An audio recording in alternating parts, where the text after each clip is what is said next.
निवडणूक आयुक्तांविरोधात महाभियोग आणला पाहिजे अशा प्रकारची प्रतिक्रिया दिली आहे काँग्रेस नेते नाना पटोले यांनी। त्यांनी मागणी केलेली आहे महाभियोगासाठी विशेष अधिवेशन बोलवा असं नाना पटोले म्हणाले।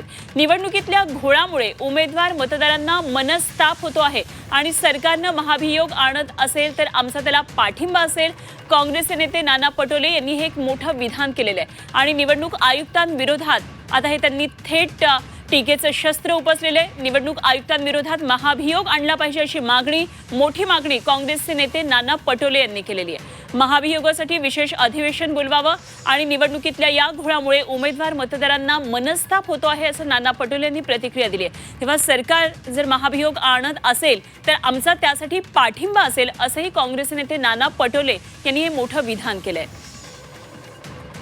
एकंदरीतच राज्यातल्या निवडणुका एकतर गेले अनेक वर्ष झाल्या नाहीत तर स्थानिक स्वराज्य संस्थांच्या त्यामध्ये निवडणुका झाल्या, त्यातही तारखांबाबतचा घोळ, त्यानंतर निवडणुका काही पुढे ढकलण्यात आल्या, त्याचबरोबर आता मतमोजणी सुद्धा पुढे ढकलण्यात आली आणि यावरून विविध प्रतिक्रिया राजकीय वर्तुळातून उमटत असताना नाना पटोले यांनी हे मोठं विधान केलंय आणि निवडणूक आयुक्तांवर महाभियोग आणावा अशा प्रकारे मागणी त्यांनी केली आहे। त्यासाठी विशेष अधिवेशन बोलवावं अशी मागणी त्यांनी सरकारकडे केली आहे।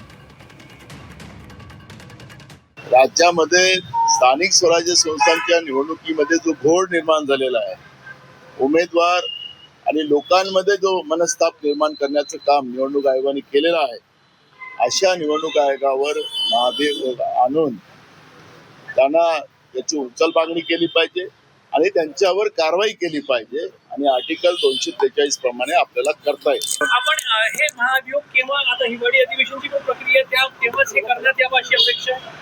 स्पेशल अधिवेशन बोलवावं, कारण की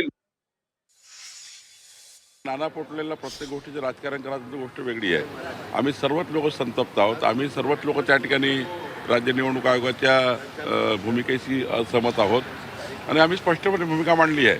ही त्या ठिकाणी एक पत्रजोडणी मांडलेली आहे आणि त्यामुळं यामध्ये सर्वपक्षीय लोकांचं, सर्वपक्षीय उमेदवाराचं तातडीनं मतमोजणी करणे, त्या ठिकाणी निवडणुका पुढे ढकलू नका, या सर्व बाबीची आमची सहमती आहे। आता पुढे बघू काय करता येईल, पण निश्चितपणे निवडणूक आयोगाची भूमिका ही चुकीची होती। त्यांनी निवडणुका पुढे ढकलल्या नव्हत्या पाहिजे, त्या ढकलल्या आहे।